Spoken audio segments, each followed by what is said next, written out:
হোস না, পিতা মাতার অবাধ্য সন্তান হোস না। মা বাবা বুড়া হয়ে গেলে যতই দেরি কথা বলুক, যত গালি দিক, যত মন্দ বলো, তোমার সন্তান যেমন বিরক্ত করলে সহ্য হয়, তোমার আব্বা মা বিরক্ত করলে সহ্য করবা, কারণ তোমার আব্বা মা বুড়া হয়ে গেছে। তোমার বুড়া বাবার কথায় কষ্ট পেও না। বুড়া বাবার মুসলমান শুনে নাও, সত্য হক হলো দুনিয়ার মধ্যে জীবিত থাকতে, সাতটা হক হলো ইন্তেকালের পরে। আজকে সাতটা হক এই দুনিয়ার মধ্যে মুসলমান, এ যুবক, এই দুনিয়ার মধ্যে মোট 14টা হক হলো পিতা মাতার। এই 14টা হক যদি আদায় না করে দুনিয়া থেকে বিদায় হয়ে যাও, তার কসম করে বলি আল্লাহর আদালতে জবাব দেওয়া সম্ভব হবে না। এই জন্য আমি আপনাদেরকে বলি, আজকে যখন আমার ভাইয়ের বাবা জান দুনিয়া থেকে চলে গেছে, অনেক জাকের ভাইয়েরা চলে গেছে, 1 নাম্বার মানুষ যখন মারা যায় তাদের জন্য কি করা হয়? মাগফিরাত কামনা করা হয়। 2 নাম্বার তাদের জন্য দোয়া মুসলমান সব পৌঁছানো হয়। রসুল বলছে 1 নাম্বার তাদের জন্য মাগফিরাত কামনা করো, 2 নাম্বার তাদের জন্য সবরেসানি করো। আজকে আমার দেশের আলেম উলামা হাত পাততে কষ্ট হয়, হাত উঠায় দোয়া করতে কষ্ট হয়। নবীজি বলছে মুসলমান কমি মাদ্রাসায় যারা আছেন গো বাবা, আশপাশে আমার জানা মতো অনেক কমি মাদ্রাসা আছে। ফতুয়ায়ে দেওবন্দের মধ্যে লেখক হলো আল্লামা মুফতি শফিক আহমেদ। ওরে মুসলমান প্রথম খণ্ডের মধ্যে 24 নম্বর পৃষ্ঠার মধ্যে, এরে মুসলমান আপনাদের গুরুর গুরু যিনি দেওবান মাদ্রাসার, ও মুসলমান শুনে নাও, দেওবান মাদ্রাসার ও মুসলমান মুহাদ্দিস আল্লামা মুফতি শফিক আহমেদের লেখা ফতোয়ায়ে দেওবন্দের মধ্যে প্রথম খণ্ড 24 নম্বর পৃষ্ঠা। রাসূল বলছে 5 ওয়াক্ত নামাজ আদায় করে জিয়ারত করে সর্বলাতে আমার রব্বি কারীমের দরবারে 2টি হাত উঠায় দোয়া করা উত্তম সুন্নাত, মুস্তাহাব। একটা যদি হারাম দেখাও জীবনে আর দোয়া করতাম না। আজকে একটু দোয়া করবা, মা বাবার জন্য দোয়া করবা, মা বাবার জন্য মাগফিরাত কামনা করবা। মা বাবার জন্য দোয়ার অনুষ্ঠান করলে শুধু হারাম আর হারাম লাগা দিছ গো। এত ফতুয়া কই পাও? পৃথিবীর মধ্যে যে মা বাবা তোমার এই দুনিয়া আনার জন্য কত ভূমিকা পালন করলো, এই মা বাবার ঋণ কোনোদিন শোধ হবে না। ও মুসলমান 7 নাম্বার হলো পিতা মাতার কবরটা সময় করে জিয়ারত করা।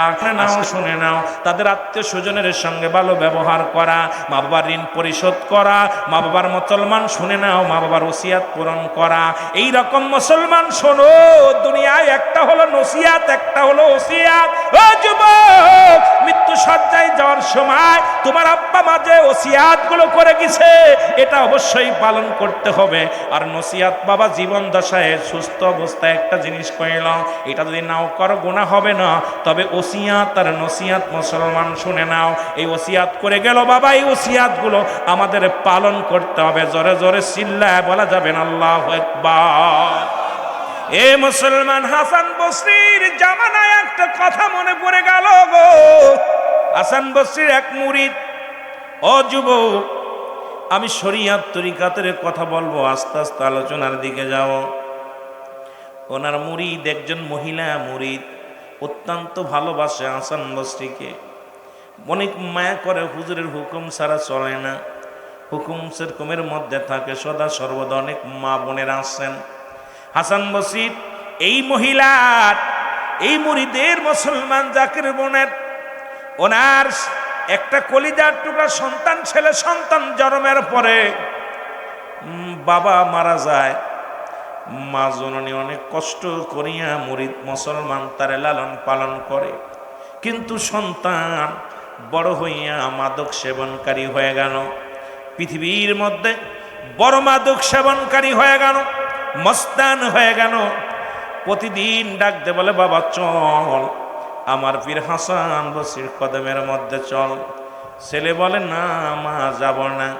কয় বাজান রে চল আমার পীরের দরবারে যাই, হাসান বসরির কদমে যাই। কয় না মা আমি যাব না। এই বলতে বলতে হঠাৎ একদিন একটা রোগ হয়ে গেল, এমন মরণ ব্যাধি দেহের মধ্যে প্রবেশ করলো। এইবার কথাও বলতে পারে না, প্যারালাইসিস হইয়া জমিনের মধ্যে পড়ে গেছে। হঠাৎ একদিন মুসলমান মৃত্যু শয্যায় সজ্জিত, মাকে ডাকতে বলে মা, ও মা, তুমি প্রতিনিয়ত আমাকে বলতা হাসান বসরির কদমের মধ্যে চলো। আমি তোমার কথা বলতে পারি না, ভালো মতো উঠতে পারি না, বসতে পারি না।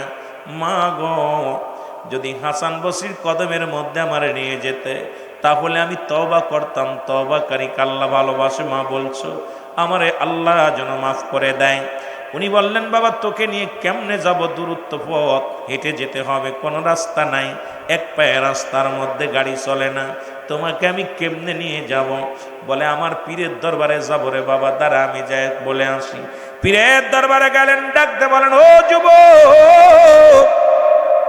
এবার পীরের দরবারে গেলেন, হাসান বসরিকে সালাম দিয়া বলে হুজুর, আমার সেই মাতাল ছেলে, সেই মদখোর ছেলে দুনিয়ার মধ্যে হুজুর ভুল বুঝতে পারিয়া হুজুর গো আপনার কাছে বায়াত গ্রহণ করবে, কালেমা পড়বে, তওবা পড়বে, আপনি যদি দয়া করে একটু আমার বাড়িতে যাইতেন।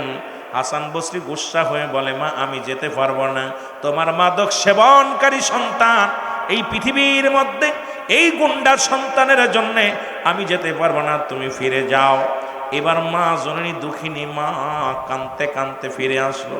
ঘরের দরজায় এসে সন্তান যখন ডাক দিছে বাবা, দরজায় এসে ডাকতে বলে বাবা, মা তো মা, পৃথিবীর মধ্যে সব চাইতে দুষ্টকৃতী সন্তানের প্রতি বাবা মায়ের বেশি টান থাকে। জোরে জোরে চিল্লায় বলেন ঠিক কি না? ভালো সন্তানের জন্য মায়ের এত টেনশন থাকে না, ভালো সন্তানের জন্য বাবার এত টেনশন থাকে না। দুষ্ট সন্তানের জন্য বাবা মায়ের বেশি দুশ্চিন্তা থাকে। কখন কোথায় গেল, কি অবস্থা আছে, কি হালাতে আছে, এই চিন্তা মা বাবার বেশি। দরজায় এসে দাঁড়াইলেন, দাঁড়ানো পর ডাকতে বলে মা, ও মা হাসান বসি আসছে কি গো মা? বলে বাবারে বেঁচে থাকতে গেলে না, যখন তোমার শক্তি ছিল, যার মতো ক্ষমতা ছিল, তখন তুমি যাও নাই। বাবা তুমি মস্তান মানুষ, তুমি মাদক সেবনকারী, এই জন্য পীর সাহেব কেবলা মাথা আমার মুখ ঘুরায় নিতেন, হাসান বসি আসবে না। বলে মা আমি মারা গেলে আমারে তুমি কোনো গোরস্থানে দিও না, কারণ আমি পাপী মানুষ, আমি যদি মারা যাই। হাসান বসরি বলেছিল একদিন শুনেছিলাম গো মা, কোনো পাপিষ্ট মানুষ যেন যখন জান কবরে দেওয়া হয়, এর জন্য অনেক ভালো মানুষের কবরে কষ্ট হয়।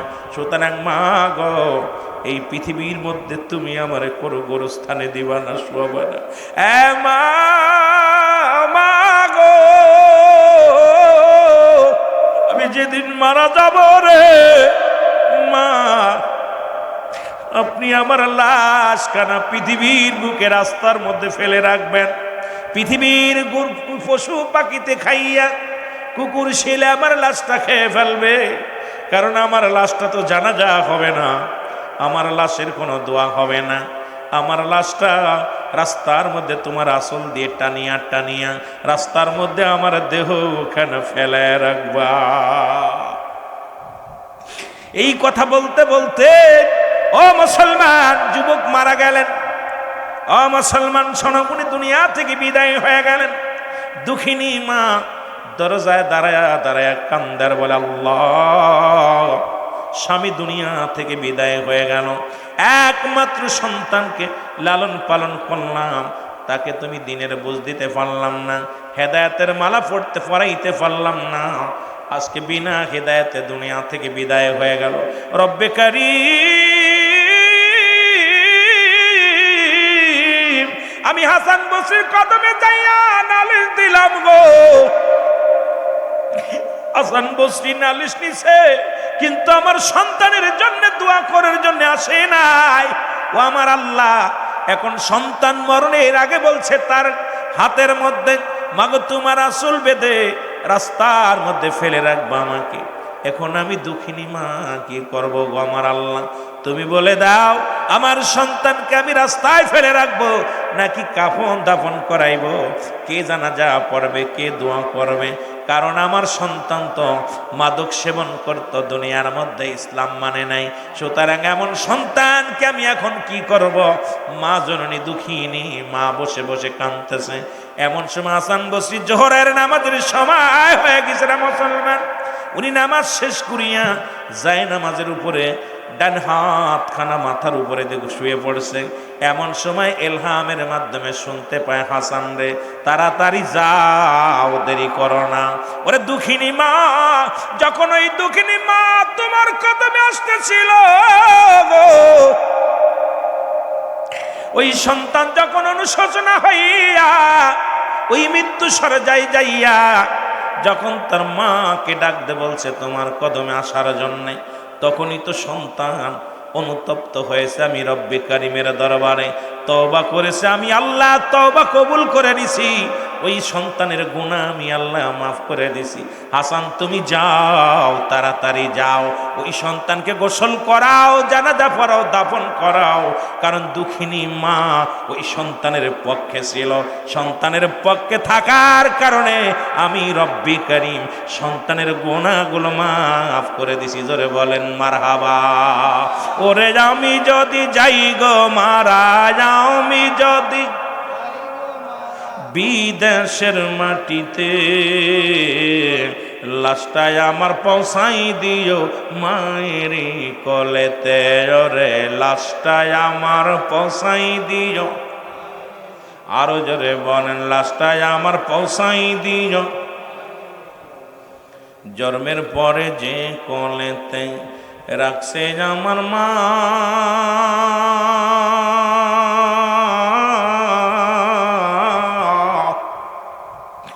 সেই কোলেতে মাথা রেখে নিদ্রা যেতে চাই, আমি নিদ্রা যেতে চাই।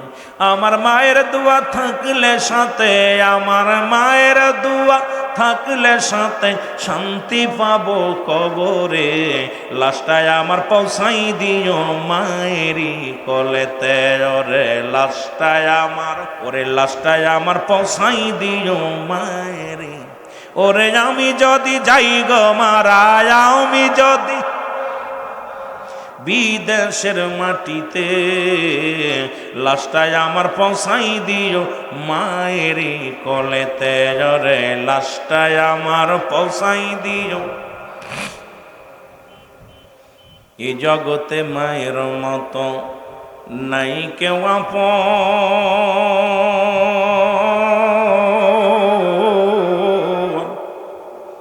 সেই মা বাবার না দেখায়া দিও না দাফন, আমার দিও না দাফন। এই জগতে মায়ের মতো নাই কেউ আপন, সেই মা বাবার না দেখায়া দিও না দাফন, আমার দিও না দাফর। মায়ের একটি নজর দেখলে পারে, বাবার একটি নজর দেখলে পারে, শান্তি পাবো কবরে, লাশটায় আমার পৌঁছাই দিও মায়েরই কোলেতে, ওরে লাশটায় আমার, জোরে জোরে বল লাশটায় আমার পৌঁছাই দিও। খালা বলো ফুফু বলো মায়ের মতো নয়,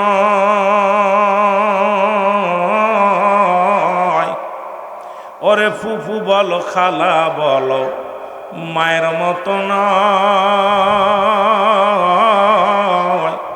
দুঃখিনী মা কাঁদবে সদাই সন্তানের আশায় রে, সন্তানের আশায়। মায়ে হস্ত তুলে করবে দুয়া, মায়ে হস্ত তুলে করবে দুয়া সারা জীবন ভর, লাশটায় আমার পৌঁছাই দিও মায়েরই কোলেতে, রে লাশটায় আমার, আরো জোরে বলেন লাশটায় আমার পৌঁছাই দিও। ওরে আমি যদি যাই গো মারা, আমি যদি বিদেশের মাটিতে, লাশটায় আমার পৌঁছাই দিও। এ দুনিয়ার মুসলমান,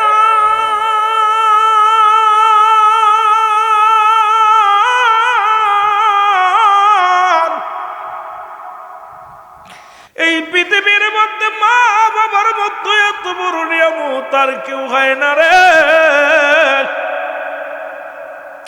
হাসান বুসি লাভ দিয়ে ঘুম থেকে উঠিয়া দৌড়াইয়া চলে আসলেন, ভিতরে দেখে জনম দুঃখিনী মা কান্দে রে, মায়ে কান্দে, চোখের পানি ছেড়ে আল্লাহ এই সন্তানকে আমি কোথায় রাখবো? সন্তান ওসিয়াত করছে তার হাতে রশি দিয়া বেঁধে, আসল দিয়া বেঁধে রাস্তায় ফেলে রাখতে। রব্বে কারিম, আমি একজন মুসলমান, আমি একজন পীর মুরিদি করি, আমি হাসান বসরির মুরিদ, আমার হুজুর আসলো না দোয়া করাইতে, এখন আমি কি করি? মা জননী যখন হাসান বসরি দূর থেকে ডাকতে বলে, মা, ও মা। হাসান বসরির আওয়াজ শুনে আমার জনম দুঃখিনী মা ঘরের ভিতরে যাইয়া ডাকতে বলে, হুজুর আপনি সেই আশা আসলেন না সন্তান বেঁচে থাকতে? আমার কলিজার টুকরা সন্তান, বড় আশা ছিল আপনার হাতে বায়াত গ্রহণ করবে, বড় আশা ছিল আমার কলিজার টুকরা সন্তান তওবা করবে, কালেমা পড়বে। হুজুর সেই সুযোগটা আমাকে দিলেন না, আমার সন্তান পেল না। আমি দুঃখিনী মা, এই পাপিষ্ঠ সন্তানের লাশ নিয়ে কান্দি। হাসান বসরি ডাকতে বলে, মা, মা রে, ও মা তুমি কান্দো না। আরে পৃথিবীর মধ্যে তোমার দোয়া রব্বে কারিম এমন ভাবে কবুল করে নিছে, আমি হাসান বসরি আমার রব্বে কারিম পাঠায়া দিছে তোমার বাড়ি গো মা। তোমার ছেলের কাফন পরানো হবে, গোসল করানো হবে, কাফন পরানো হবে, সুন্দর জানাজা পরানো হবে গো মা। আমি ইলহামের মাধ্যমে শুনতে পেরেছি আমার রব্বে কারিম বলেছে, ও হাসান, ওই জনম দুঃখিনী মায়ের চোখের পানি আমি আল্লাহ সইতে পারি নাই। জনম দুঃখিনী মা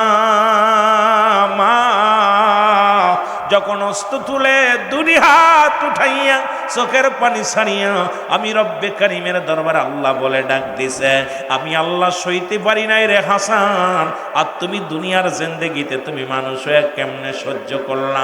যাও যাও, আমি রব্বে কারিম ওই সন্তানের গুনাহ মাফ করে দিছি, ওই মার দোয়া কবুল করে নিছি। আমি আল্লাহ রাব্বুল আলামিন ওই ওই মুসলমান পথভ্রষ্ট বান্দারে হেদায়েত বানাইয়া কালেমা পড়াইয়া তার মৃত্যু দিয়া দিছি। যাও যাও, তার জানাজা পড়াইয়া চিরবিদায় করে দাও। জোরে বলেন মারহাবা। এ যুবক দিলের কান্ডা লাগে শোনো,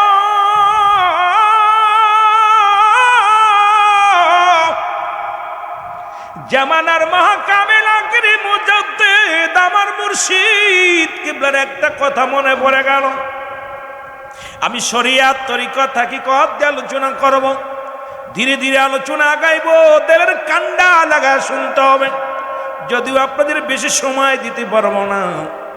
চিটাগাঙ্গের এক জাকের ভাই আমার পীর কেবলাকে খুব ভালোবাসে, নতুন চাকরি পাইলেন।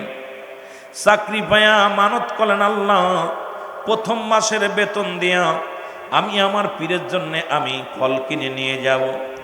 উনি কি করলেন, প্রথম মাসের বেতন আসলেন, বড় কমলা কিনলেন, বড় একটা কমলা কিনলেন, কিনিয়া ব্যাগের মধ্যে নিয়ে বাড়িতে আসলেন। বাড়িতে যা কয়, মা মা তাড়াতাড়ি কাপড়গুলো গুছায়া দাও গো মা, আমি যাব আট্টশির জমিনে যাব। আমার জাকের ভাইরা খেয়াল করবেন, তরিকাতের ভাইরা, শরিয়াতের ভাইরা সবাই মিলে খেয়াল করবেন। বললেন, মা গো জলদি করে কাপড় গোছায়া দাও, আমি যাব আট্টশিতে। মা কাপড় গোছাইয়া ব্যাগের মধ্যে দিবার সময় দেখে রে ব্যাগের মধ্যে বড় একটা কমলা আছে। কমলাটা উঠাইয়া বলে, বাবা ও আমার কলিজার টুকরা সন্তান, তুই আমার জন্য কমলা আনছিস, মনে হয় তোর মনে নাই রে বাবা, এত বড় কমলা আনছিস আমার জন্যে। কয়, মা গো ভুল করে সেই কমলা তোমার জন্য আনি নাই গো, আমি আনছি খাজা ফরিদপুরীর জন্যে। ও মা তাড়াতাড়ি ব্যাগের মধ্যে রেখে দাও। মা জন রেখে দিলেন, ব্যাগের মধ্যে রেখে দিলেন। আমার দয়ালের কদমে আসলেন, আসার পর আমার দয়ালের সঙ্গে দেখা হলো। কুমড়াটা আমার পীরের হাতে দিয়া বলে, হুজুর এই লন আপনার জন্য কমলা আনছি। হুজুর হাতের মধ্যে নিয়ে বলে, বাবা এত বড় কমলা আমার জন্য আনছো? হুজুর জি আপনার জন্য আনছি, এর পরের মাসে আমি বেশি আনবো হুজুর, প্রথম মাসে আমি আপনার জন্য একটা কমলা বাছাই করে আনছি। হুজুর এক পাশটা শুনলেন, চুলে একটা কষ রাখিয়া বলে, বাবা শোনো, এই বাকি কুমড়াটা হাতের মধ্যে দিয়ে বলে বাবা যাও, এইটা তোমার জনম দুঃখিনী মার হাতে নিয়ে দিবা। জোরে জোরে চিল্লা বলা যাবে না আমার হাবা। বলে বাবা এই কুমড়াটা নিয়ে আপনার মায়ের হাতে দিবেন। কুমড়াটা নিয়ে চলে গেছে বাড়ি, যা বলে মা আমারে, ও জনম দুঃখিনী মা, তোর ভাগ্য ভালো রে মা, আটশি হুজুর তোর কমলা দিছে। কমলা হাতের মধ্যে নিয়ে মা দর দর করে পানি ছেড়ে দিয়া বলে বাবা রে আয়। আমার মনে কমলা সে তুমি বুঝতে পারো নাই, তোমার দয়াল পীর খাজা ফরিদপুরে বসছে রে বাবা। বাবারে আমি কমলা চাই না, যে পীরের দরবারে তুমি গিয়েছো আমারে লইয়া যাও। জোরে জোরে চিল্লায় বলেন মারহাবা। আমি খাজার প্রেমে আকুল, আমারে লইবারে ফরিদপুর বলেন আমারে আরো জোরে বলেন আমারে লইবারে ভাই মাইকে ওয়াজ করে শান্তি পাচ্ছে না, টোনটা একটু বাড়াইতে হবে, ঠিকও মারেন।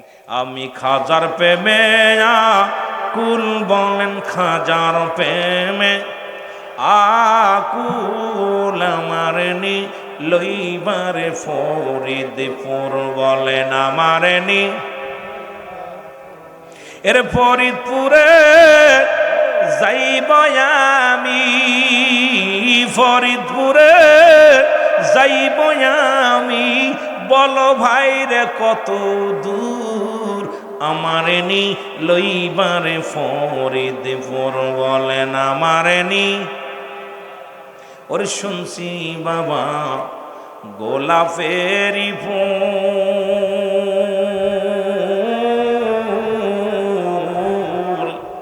হাকিকতে যায়া গো দেখি মুর্শিদ নূরেরি পুতুল বলেন। হাকিকতে যায়া গো দেখি বাজান নূরেরি পুতুল।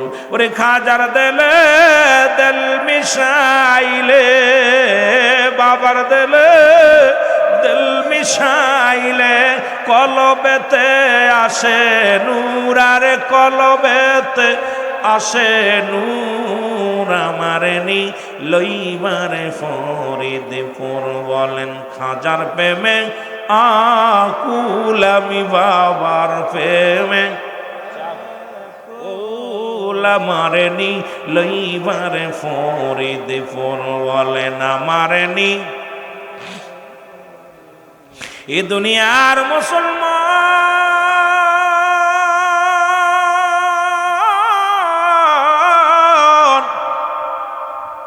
এই ছিল আমার মুর্শিদের চরিত্র, এই ছিল মুর্শিদের গুণ।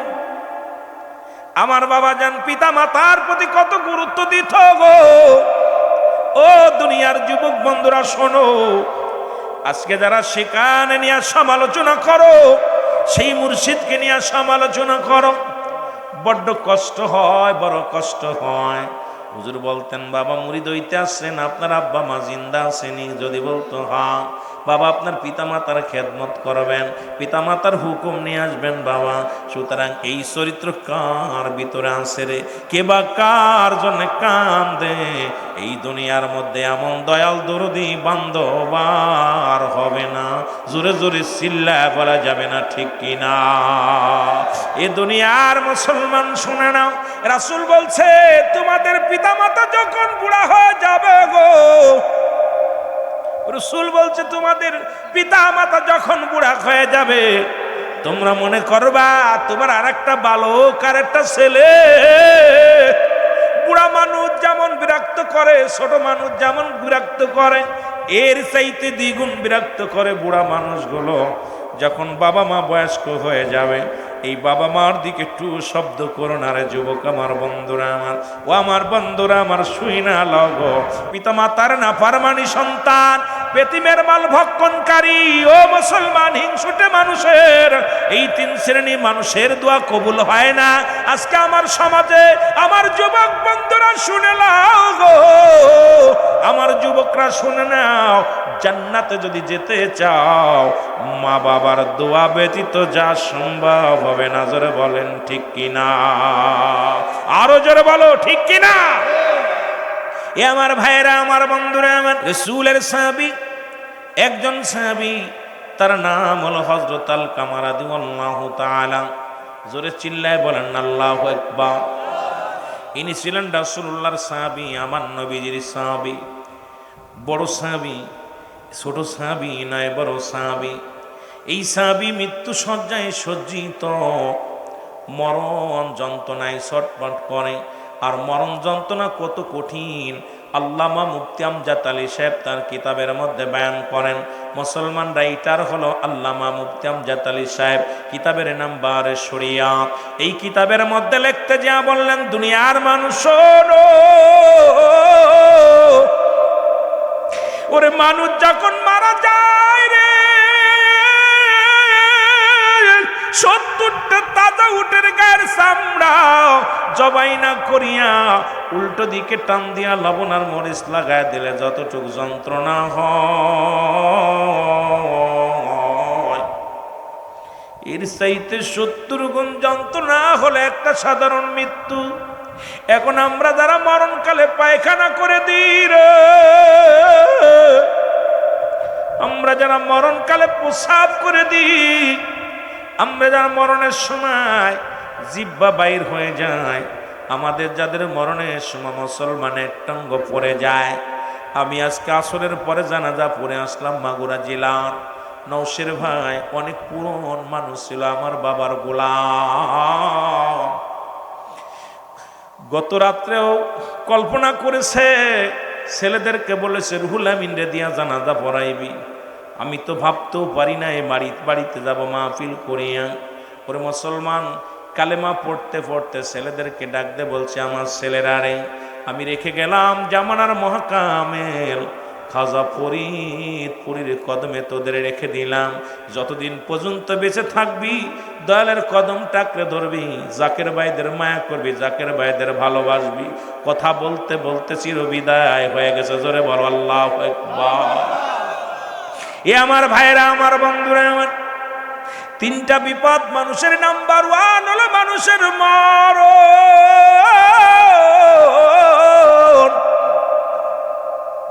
2 নাম্বার বিপদ হলো মানুষের মুসলমান কবর।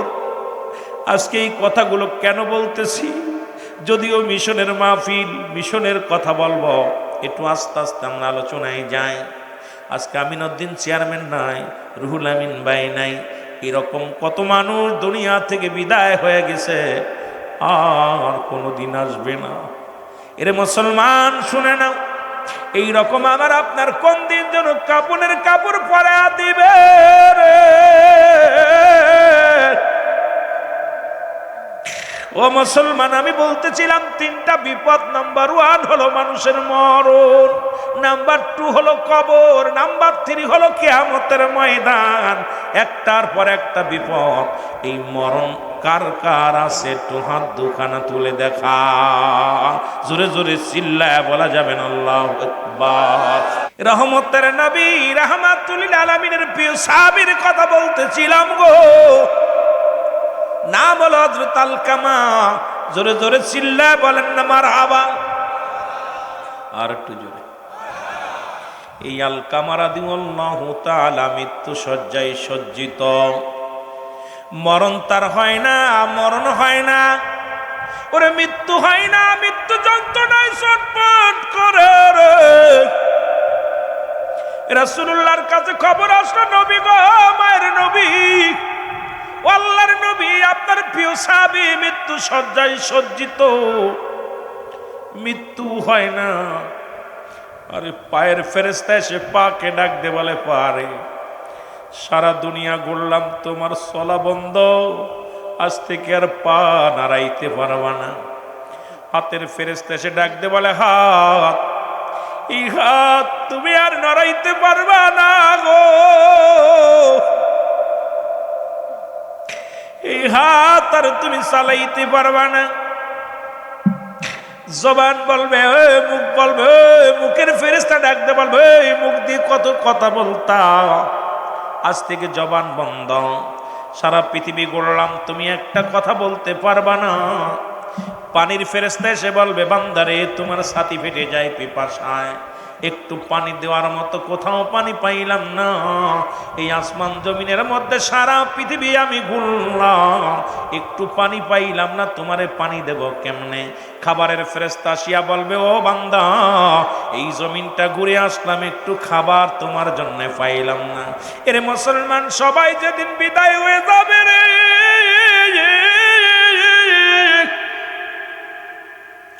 এই শূন্যতেও কানা জমিনের মধ্যে পড়ে থাকবে। যুবক, দিলের কান্ডা লাগা শোনো। আলকামা মৃত্যু সজ্জায় সজ্জিত কান্দে রে। নবীর সাহাবীরা বলে, ইয়া রাসূলুল্লাহ, ইয়া হাবিবাল্লাহ, নবী গো,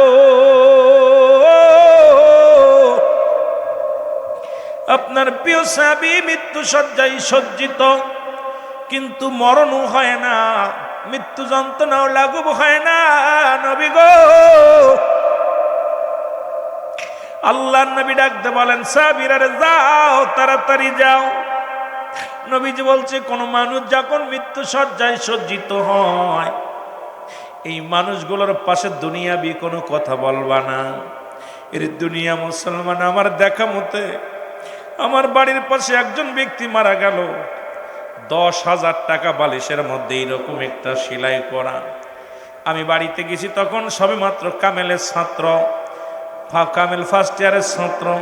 মুসলমান, আমার আব্বা জান বললেন, বাজান রে, তোমার অমুক চাচা মৃত্যু সজ্জায়, যাও একটু দোয়া করে আসো। আমি গেলাম বাড়ির মধ্যে, যা দেখি রে, ওই বালিশটা ধরে শুধু জড়াজড়ি করে। আমি চাচিকে ডাকতে বললাম, চাচি, চাচা এমন করে কেন? বলে, মনে হয় মৃত্যু যন্ত্রণা ভয়ে পেতেছে। আজরাইল যখন কাছে এসে যায়, আজরাইল তো আসমানে থাকে মাথা, জমিনে থাকে পা। আজরাইল এমন ভাবে হুক্কার মারে, মুসলমান, এর আজরাইলকে দেখা মাত্রই তোমার কলিজাটা ফেটে যাবে, এত বড় দানব। এই আজরাইল আপনার আমার প্রত্যেকের সামনে আসবে। আমি বললাম, কাকি আম্মা, ঘটনাটা কি? বলে, বাবারে, আমি আজ 3 দিন ধরে শুধু তোমার চাচার এইরকম দেখি। আমি দোয়া পড়াইলাম, এরপরে আমার হাতের পরে দুনিয়া থেকে বিদায় হয়ে গেল। ইন্তেকালের পরে দেখলাম রে মুসলমান, ওনার এই মুসলমান ওই বালিশটা টানতে খুলে দেখি রে, এর ভিতরে 10,000 টাকা। এই টাকাগুলো এর দুনিয়ার এত মোহে পড়ে গেছে, মরণের সময় টাকা লইয়া রে। আমার আল্লাহ বলেন, কুল্লু মান আলাইহা ফান, আল্লাহ কই বান্দার এই জমিনটা আমি চূর্ণ বিচূর্ণ করে দেব। এই জমিনের মধ্যে যত মাটি আছে আমি আল্লাহ পুরায়া তামা বানিয়ে দিব। কুষ্টিয়ার যুবকেরা, কুষ্টিয়ার বাবারা শুনে নাও, এরে আজকে বাড়ি করছো, গাড়ি 20 তলা বাড়ি করছো, একটা টাকার ইটটা যদি ভিতরে একটু বালু যদি হারাম হয়ে যায়, এই বাড়ি তোরে জাহান্নামে নিয়ে যাবে, এই রাস্তা তোরে জাহান্নামে নিয়ে যাবে। রে মুসলমান, শুনে নাও। এরে মুসলমান, গভীর মনোযোগ। আল্লাহ কয়, বান্দার এই জমিনটা আমি পুরা তামা বানিয়ে দিব। এই জমিনের মধ্যে 3 ভাগ পানি, 1 ভাগ মাটি। এই মাটিগুলো আমি আল্লাহ পুরায়া ছাই বানায়া দিব। যেদিন কিচ্ছু বলতে কিচ্ছু থাকবে না, সেদিন থাকবো শুধু আমি আল্লাহ। আল্লাহ কয়, বান্দার যেদিন আমি থাকবো আমার রাসূলুল্লাহর ভালোবাসা নিয়া জোরে জোরে চিল্লায়া বলা যাবে না মারহাবা। এ দুনিয়ার মুসলমান, দিলের কান্ডা লাগা শোনো।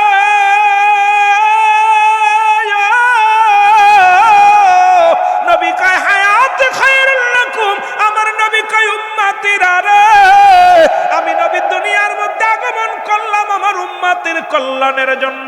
ওয়ালেম উলামা, গভীর মনোযোগ। এই নবী আসেন উম্মতের কান্ডারি হইয়া, এই নবী আসে উম্মতের দরদি হইয়া, এই নবী আসে উম্মতের ও বান্ধব হইয়া। এই নবীজির ভালোবাসার দরকার আছে কিনা? আর একটু জোরে জোরে চিল্লায় বলা যাবে না, আছে কিনা? এই জন্য আল্লাহ থাকবে রাসূলুল্লাহর ভালোবাসা নিয়ে। ও যুবক, আল্লাহ থাকবে রাসূলুল্লাহর ভালোবাসা নিয়ে। আমি আপনাদেরকে বলতে চাই, আজকে কার জন্য ঘুষ খাও, কার জন্য সুদ খাও, কার জন্য জিনা করো, কার জন্য ব্যভিচার করো? এই দুনিয়ার সম্পদ খাবে লোকে, তোমার দেহ খাবে পোকে। আর এমন দেহ বানাইলা, ঘুষ খাইয়া দেহ বানাইলা, সুদ খাইয়া দেহ বানাইলা, হারাম খেয়ে দেহ বানাইলা। এই দেহখানা যখন তোমার মাটিতে লুটা দিবে গো, তোমার দেহখানা খাবে পোকামাকড়ে। আজকে বাড়ি রাখছো, বিবি বাড়ি নিয়ে আনন্দ ফুর্তি করে, ছেলেরা আনন্দ ফুর্তি করে, ব্যবসা বাণিজ্য করলাম, এইগুলো নিয়ে ছেলে মেয়েরা আনন্দ ফুর্তি করবে। কিন্তু তোমার জিন্দেগি কবর বড় দুঃখময় হবে রে। ওই কবরের জিন্দেগি যদি তোমার ভালো না হয়, তোমার দেহখানা যদি হেফাজতে না থাকে, কবরের মুসলমান, এই জিন্দেগি তুমি কি করলা? বন্দেগি না করে কাটায়া দিলাম। এর নামাজ ছেড়ে দিছো সংসারের মায় পড়িয়া, রোজা ছেড়ে দিছো সংসারের মায় পড়িয়া, এই জীবনে সুদ খাইলা ছেলে মেয়েদের সুখে রাখার জন্য গো, ঘুষ খাইলা ছেলে মেয়েদের সুখে রাখার জন্য। কিন্তু তোমার ছেলে তোমার না, তোমার মেয়ে তোমার না, এই জিন্দেগি সব বরবাদ হয়ে যাবে, এই দুনিয়ার সব কিছু চূর্ণ বিচ্ছিন্ন হয়ে যাবে। সুতরাং যে রব্বে কারিমের কাছে ফিরে যেতে হবে, সেই রব্বে কারিমের গোলামি করার দরকার আছে কিনা? আর একটু জোরে জোরে চিল্লায় বলেন আছে কিনা? এ দুনিয়ার মুসলমান, কবির মনোযোগ শুইনা নাও। আল্লাহ নবী ডাকতে বলে, সাহাবীরা রে আয়, জলদি আয়। ও আমার সাহাবীরা রে, তাড়াতাড়ি যাও। আমার আলকামার পাশে যাইয়া বেশি বেশি দোয়া করো, বেশি বেশি করে কোরআন তেলাওয়াত করো, বেশি বেশি করে ইস্তেগফার করো। কারণ আল্লাহ যেন আমার আলকামার মৃত্যু যন্ত্রণা সহজ করে দেয়। কত মানুষের গোসল করাইলাম রে,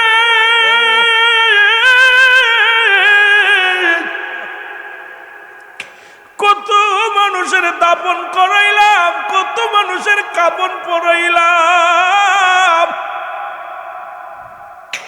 কোন দিন যেন আমার কবরের ডাক এসে যাবে আল্লাহ।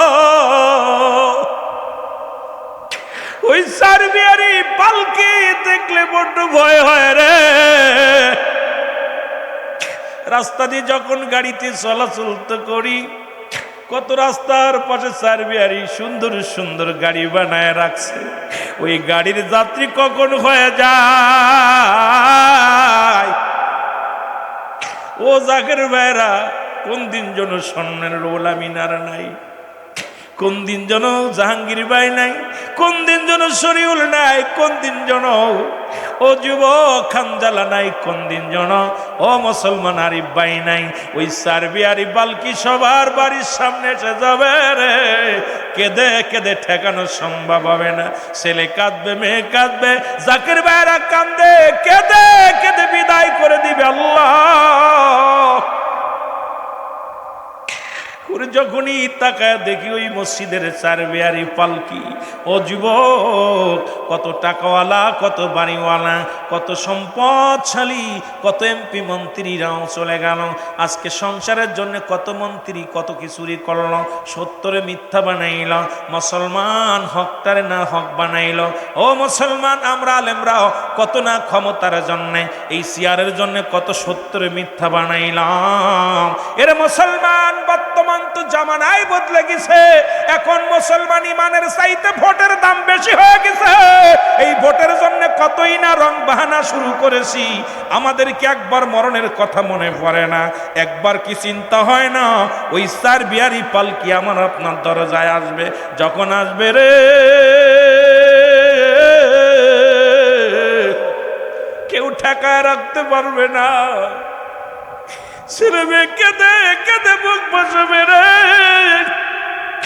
স্ত্রী কাঁদবে, বিবি কাঁদবে, মেয়ে কাঁদবে, ছেলে কাঁদবে, শুধু কাঁদবে রে আল্লাহ।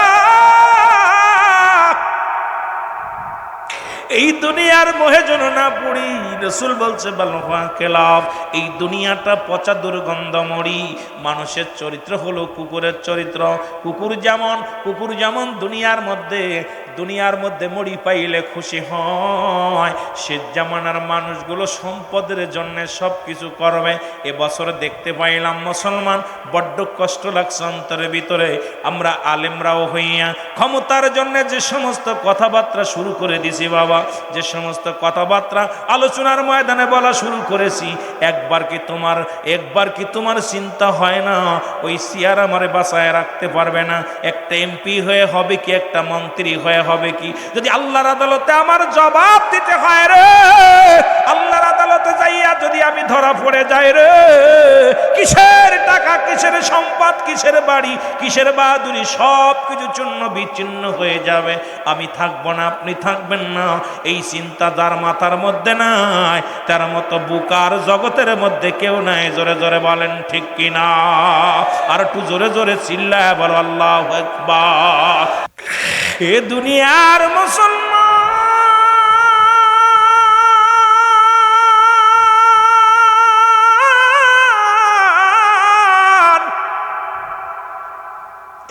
আল্লাহ নবীর সাহাবীরা হযরত আলকামার চারিদিকে দাঁড়াইয়া দোয়া করতে লাগলো। চোখের পানিগুলো ছেড়ে ছেড়ে কাঁদতে লাগলো গো, কিন্তু মৃত্যু যন্ত্রণা লাঘব হলো না, মৃত্যু যন্ত্রণা মাফ হয় নাই।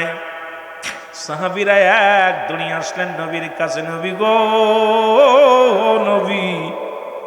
নবী গো, আপনার আলকামা বড় মৃত্যু যন্ত্রণায় কষ্ট পায়, জানু বাইর হয় না, কষ্ট মাফ হয় না।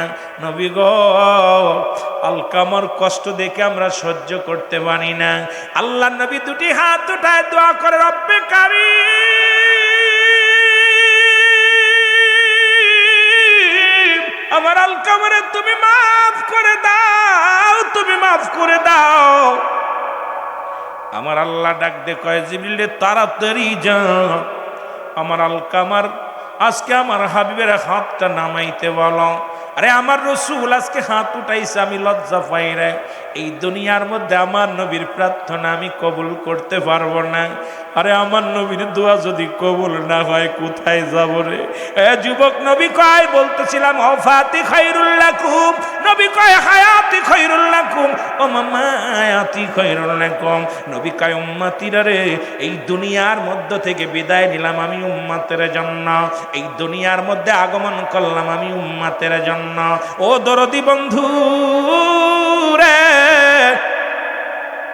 যেমন জাকের ভাইদের জন্য আজকে আপনাদের জন্য একজন রাহবার আমার আরিফ ভাই, এই রকম নবীজি উম্মতের কান্ডারি হইয়া, যদিও মেসাল তার সঙ্গে দেওয়া ঠিক নয়। আরে নবী বললেন হায়াতি খায়রুল লাকুম, আমার হায়াতের জিন্দেগিটা আমার উম্মতের জন্য কল্যাণ স্বরূপ।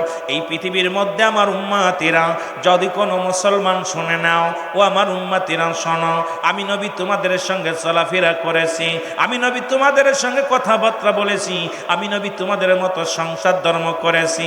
এই জন্য আমার দেশের অনেক আলেমরা কয় নবী আমগার মতো মানুষ। আমার যুবক বন্ধুরা দিলের কান্ডা লাগা শোনো, আবার নবী কয় ওয়াফাতি খায়রুল লাকুম, আমার নবী কয় উম্মতিরা রে, আমি নবী দুনিয়া থেকে বিদায় নিলাম রে আমার উম্মতের জন্য। কারণ উম্মতিরা যদি কোনোদিন ভালো কর্ম করে, ভালো কাজ করে, আমি নবীর সঙ্গে সঙ্গে আল্লাহর দরবারে প্রশংসা করি। আবার কোন উম্মতিরা যদি গুনাহের কাজ করে, আমি নবীর সঙ্গে সঙ্গে ইস্তেগফার করি, ক্ষমা চাই। এই দুনিয়ার মধ্যে আমি উদাহরণটা মাঝে মাঝেই দিই। অন্যায় করে ছেলে মাফ চাই মুসলমান বাবা, অন্যায় করে গ্রামের ছেলে মাফ চাই চেয়ারম্যান মেম্বার যাইয়া, এমন নবীর উম্মত হইলাম। ভুল করি আমি ক্ষমা চাই আমার নবী, এই নবীর পক্ষে থাকার দরকার আছে কিনা? রে আমার মনের জল্পনা কল্পনা, নবী যাব আমি সোনা, সবাই জোরে জোরে এর যাব আমি, আরো জোরে বলেন যাব আমি। ওরে আমার মনের জল্পনা কল্পনা, নবী যাব আমি, আরো জোরে বলেন যাব আমি সোনা। এর নবীজিকে ভালোবাসি, মনটাই আমার অনেক খুশি। নবীজিকে ভালোবাসি, ওরে নবীজিকে ভালোবেসে তৃপ্তি মেটে না। বলো নবীজিকে ভালোবেসে না গো যাব আমি সোনা। আওয়াজ দেয়, এতগুলো মানুষের আওয়াজ হইলে তাবুনের বজরে ওরে যাব আমি। আরো জোরে বলেন যাব আমি। আমার মনের জল্পনা কল্পনা নবী যাব আমি। এর নবীর প্রেমে এত জাদু, ডাকিলে মনে হয় মধু। নবীর প্রেমে এত জাদু, ডাকিলে মনে হয় মধু। এই মধু কোথাও মেলে না, বলো এই মধু কোথাও না গো যাব আমি সোনা। আরো জোরে বলেন যাব আমি সোনা। এরি আমার মনের জল্পনা কল্পনা নবী যাব আমি। এই কুষ্টিয়া জেলার শুধু আশা, নিদান কালে দিয়েন দেখা। কুষ্টিয়া জেলার শুধু আশা, নিদান কালে দিও দেখা। দিবেন দেখা নবীর ওসিলায়, বলেন দিবেন দেখায় মাহফিলের ওসিলায়। লাই গো যাব আমি সোনা। আরো জোরে বলেন যাব আমি সোনা। এরি আমার মনের জল্পনা কল্পনা নবী যাব আমি। এর যাব আমি সোনার মদিনায়, বলো যাব আমি। নাই বলো যাব আমি। এরি আমার মনের জল্পনা কল্পনা নবী যাব আমি। এ দুনিয়ার মুসলমান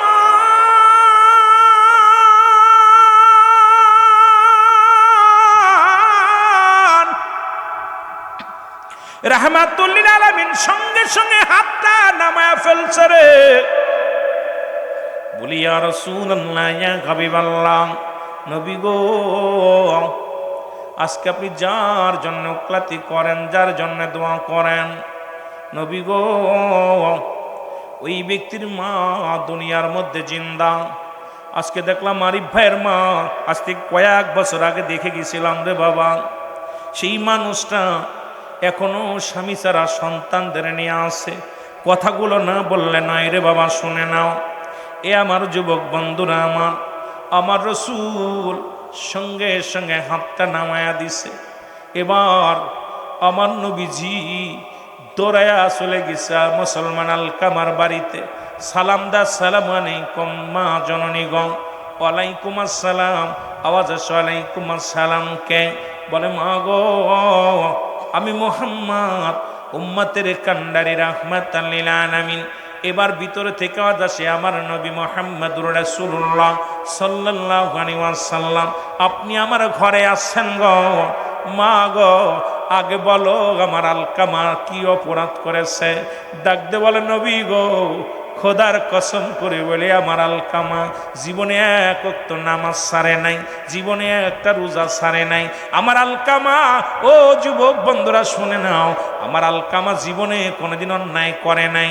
আমার নবী বলে ও মা, তাহলে আমার আলকামার এত মৃত্যু যন্ত্রণা, এত কষ্ট হয় কেন? ডাকতে বলে দয়াল নবী,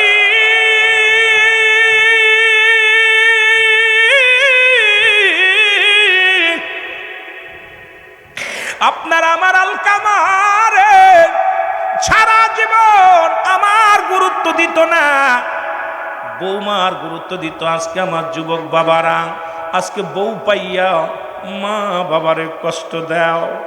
আলকামার মা ডাক দিয়ে কয়, বাবারে মুহাম্মদ, আমার সন্তান সারা জীবন বউর কথায় গুরুত্ব দিত, আমার কথায় মূল্যায়ন করতো না। এই জন্য আমার অন্তরের মধ্যে বড় ব্যথা। আমি বলবো না আপনি বউর কথা শুনেন না, শোনেন, কিন্তু এই দুনিয়ার মধ্যে মা আপনাকে ডাক দিয়েছে, নামাজে দাঁড়াইছেন, নামাজ ছেড়ে দেন। আপনার মা যদি পতিতালাও হয়, আরে মুসলমান, মাকে ধমক দেওয়া যাবে না, মাকে গালি দেওয়া যাবে না, মাকে অনুরোধ করতে পারেন, বুঝাইতে পারেন। এমন দরদি মা রে, এই জগতের মধ্যে যারা হারাইলাম এদের মতো এতিম আর কেউ নাই। এর মা বাবার কথা মতো যেজন চলে না, বলো মা বাবার কথা মতো আল্লাহ নবীর দয়া তার পাবে না। বাইরে আল্লাহ নবীর দয়া, আরো জোরে বলেন, মা বাবার কথা মতো যেজন চলে না, বলো মা বাবার কথা মতো আল্লাহ নবীর দয়া তার পাবে না। বাইরে আল্লাহ নবীর দয়া, মা বাবা তোর অতি আপন, তাদেরকে কর যতন, মা বাবা তোর অতি আপন, তাদেরকে কর যতন। মার কলিজায় দুঃখ দিলে আল্লাহ সহে না, ওরে বাবার মনে কষ্ট দিলে আল্লাহ সহে না। আল্লাহ নবীর দয়া তার পাবি না। বাইরে আল্লাহ সুন্দরী বিবি পাইয়া তাদের ভুইল না, দুদিনের বধূ পাইয়া তাদের ভুইল না। আল্লাহ নবীর দয়া তার পাবি না। বাইরে আল্লাহ নবীর দয়া, মা বাবার কথা মতো যেজন চলে না, বলো মা বাবার কথা মতো আল্লাহ নবীর দয়া তার পাবি না। বাইরে আল্লাহ নবীর দয়া। এ দুনিয়ার মুসলমান,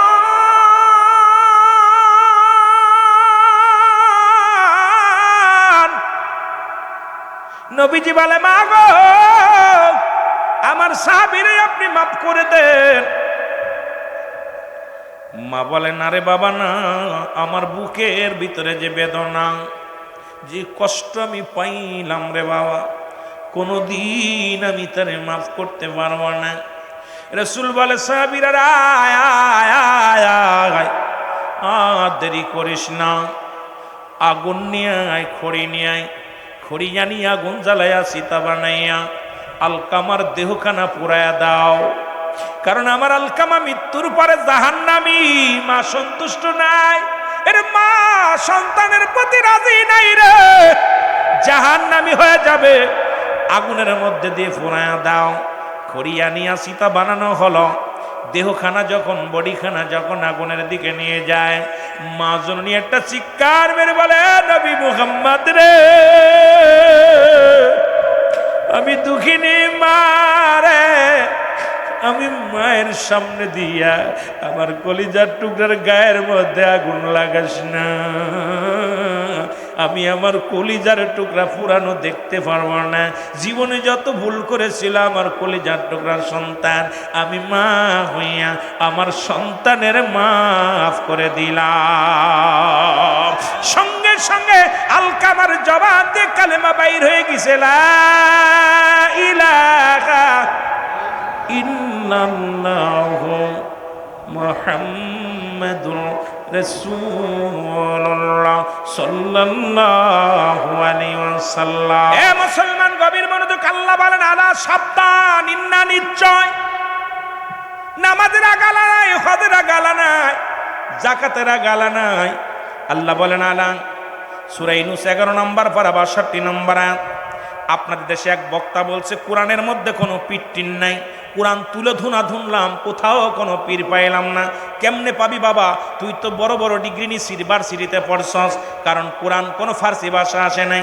পীর হলো ফার্সি ভাষা, আরবিতে আছে ও মুসলমান কি মুর্শিদ, কি আছে আরবিতে হলো মুর্শিদ, ইংরেজিতে অভিভাবক, আর বাংলায় মুসলমান, ইংরেজিতে আছে গার্জিয়ান, আর বাংলায় বলো অভিভাবক। আর মুসলমান শুনে নাও, ফার্সিতে বলা হয় পীর। এখন আপনি বলে কোথাও পান নাই, কারণ কোন কোরআন তুলো ধুনা ধুনলাম, কোথাও কোনো পীর পালাম না। কোরআনকে যারা তুলো ধুনা ধুনতে পারে তার ঈমান থাকতে পারে না, জোরে বলেন ঠিক কিনা? আমার বাজানেরা গভীর মনোযোগ, যে কথাগুলো বলি দিলের কান্ডা লাগা শোনো। আল্লাহ বলে সূরা ইউনূসের মধ্যে 11 নম্বর পারা 62 নম্বর আয়াত, আল্লাহ বলে আলা সাবধান, ইন্না নিশ্চয়, আলা ইন্না ওয়ালাল্লাহি আল্লাহর তরফ থেকে যারা ওলি হয়, লা নাই খাউফুন শব্দের অর্থ হয় ওয়ালা, যদি অবস্থান করে হুমদের উপরে জানুন, তাদের কোনো চিন্তা নাই ভাবনা নাই। আমার বাজানেরা শুধু তাই নয়, রাসূল বলে মেরকাত শরীফ, মেরকাতের 10ম খণ্ড 722 নম্বর পৃষ্ঠা, তাফসীরুল বায়ান 5ম খণ্ড 524 নম্বর পৃষ্ঠা, রাসূল বলে আলা সাবধান, ইন্না নিশ্চয়, আলা ইন্না ওয়ালাল্লাহি আল্লাহর তরফ থেকে যারা ওলি হয়, লা ইয়ামুত, জোরে জোরে বলো মারহাবা, ও তারে মাটিতেও খায় না, জমেও সই না, নবীর প্রেমিক যে জনা, তারে মাটিতেও খায় না।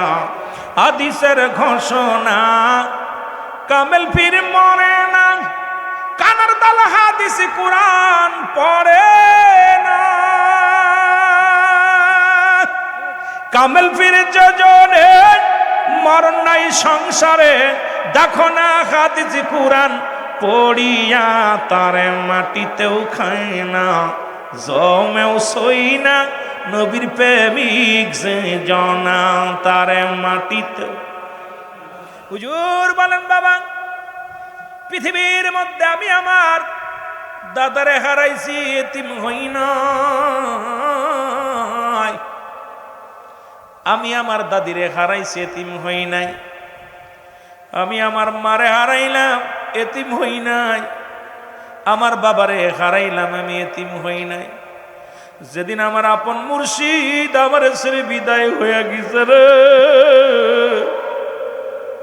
সেদিন আমি মুজাদ্দেদ পৃথিবীর মধ্যে বড় এতিম হয়ে গেছি।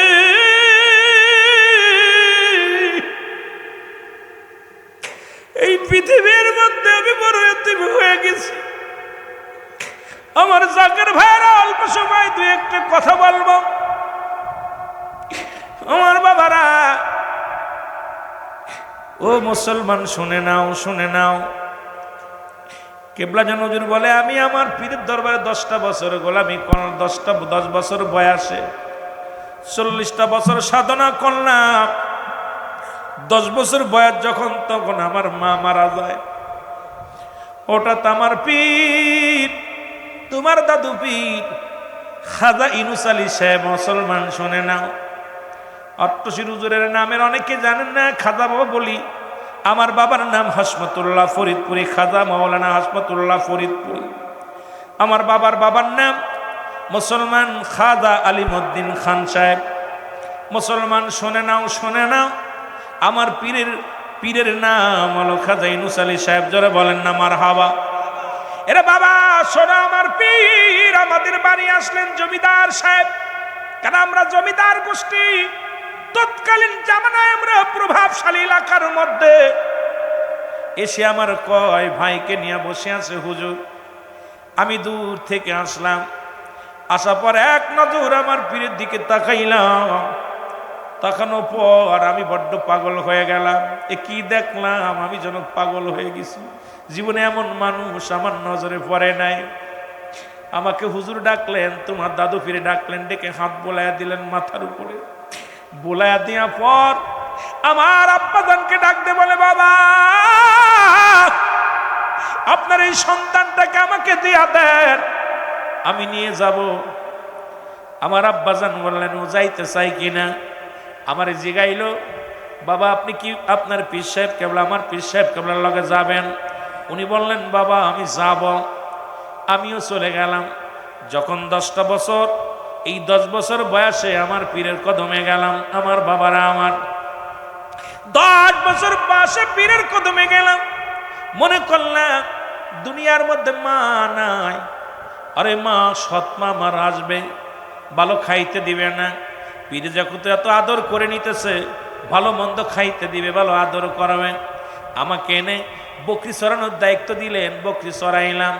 ও মুসলমান শোনো, আমি আমার পীরের দরবারে মাটি কাটি, আমার পীরের দরবারে মাটি টানি, বকরি পালন করি, সারাদিন আমারে দেয়া কষ্ট করায়, সারাদিন আমি কষ্ট করি। খোদার কসম করে বলি, আমার পীরের দরবারে এসে আমি কোনোদিন পেট ভরে খাবার পাই নাই। একসাথে বন্ধুদেরকে নিয়ে কাজ করি, সবাইকে পেটে ভরে খাবার দেয়। আমি মুজাদ্দিদ কি এক অল্প একটু শানুকের মধ্যে সামান্য একটু খানা দেয়, যাকে পেট ভরে না আমার দেহখানা কঙ্কাল হতে লাগলো। রাত ভরে আবাদত বন্দেগি করি, বকরির ঘরে জীবন যাপন করি, যেখানে বকরিগুলো থাকে ওই খড়কুটা নাড়া বুড়ির মধ্যে আমি শুয়ে থাকি। আমার বাবারা আমার বালিশ হলো একখানা ইট, এই ইট বিছায়া আবার যেদিন আমার ঘুমের জোল আসতো, ওদিনে আমার পীর আমার কামরায় ঢুকতো, ঢুকে বলল, বাবা আপনি ঘুমান কেন? ঘুমাতে আইসেননি, আপনি মাওলাকে ডাকেন। এ মুসলমান, গভীর মনোযোগ শুনে নাও। এইভাবে কিছুদিন যায়, আমি বললাম হুজুর আমি বাড়ি যাব। চিন্তা করলাম হুজুরের কাছে বিদায় নিয়ে বাড়ি যাব। রাত্রে জল্পনা কল্পনা করেছি, সকালবেলা হুজুর কামরার মধ্যে এসে বলে, বাবা তোমাকে মাটি কাটার জন্য অমুক মাঠে চলে যাও। আমি বলতে পারি না, হুজুরের মুখের দিকে তাকাইলাম, তাকায়া বাড়ি যাবো এই কথাটা আমি উচ্চারণ করতে পারলাম না।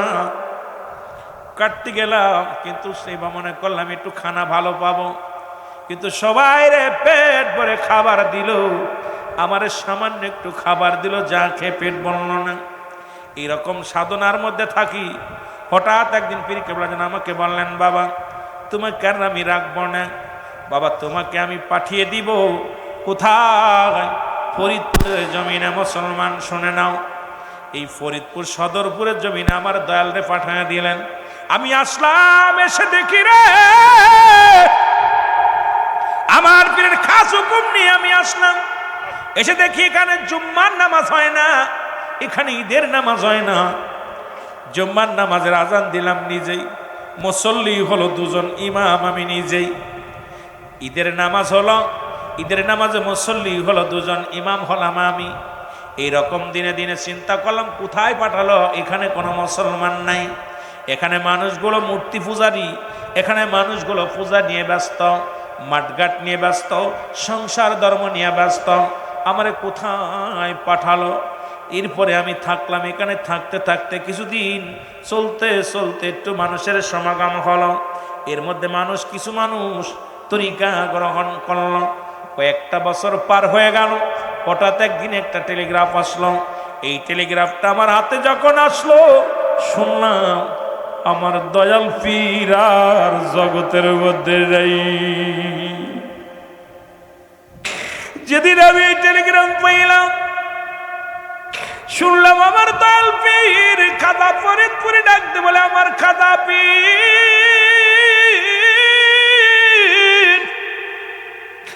দুনিয়ার মধ্যে নাই রে। আমার মন বলল, আকাশ থেকে আকাশটা ভেঙে যেন আমার মাথার উপরে পড়ল। জীবনে আমি এত কষ্ট পাই না। যেদিন মুর্শিদ দাঁড়ানোর কথা শুনলাম, সেদিন আমি আমার নিজের ধৈর্য ধরতে পারি নাই।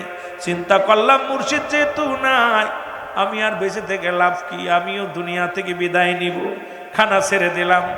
একদিন নয়, দুদিন নয়, 40টা দিন পার হয়ে গেল। আমি রাত্রে খাই না, দিনেও খাই না, একটু পানি খাই শুধু। রাত্রে মনে করি আজকের রাত আমার কাটবে না, আমি মারা যাবো মনে হয়, সকাল দেখতে পারবো না। সকাল যখন আসতো মনে করতাম আমার রাত আসবে না। এইরকম প্রতিদিন থাকতে থাকতে তোমার আম্মাজান কত অনুরোধ করতো খানার জন্যে, আমি খানা খাইতাম না। আর বলতাম মুজাদ্দিদের, তোমার মা আম্মাজানকে বলতাম, কোটি কোটি জাকেরানদের মা শোনো, আরে আমি আর খানা খাবো না, আমার মুর্শিদ চান্ডে ছাড়া আমি কি নিয়ে বাঁচবো, কি নিয়ে থাকবো? সুতরাং এই দুনিয়ার কোনো কিছু ভালো লাগে না, আমি আর বাঁচতে চাই না। আমার দয়াল পীর যেখানে গেছে আমিও সেখানে চলে যাব। জোরে জোরে চিল্লা বলা যাবে না আল্লাহু আকবার। তুমি যেমন করে যাইবা সেরে মুর্শিদ জানা ছিল না আমার জানা।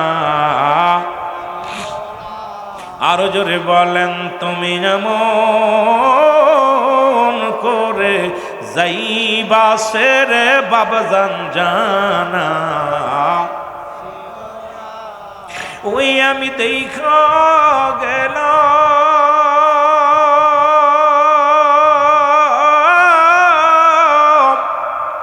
নূরের ছবি আমার সে দেখি নাই জানা।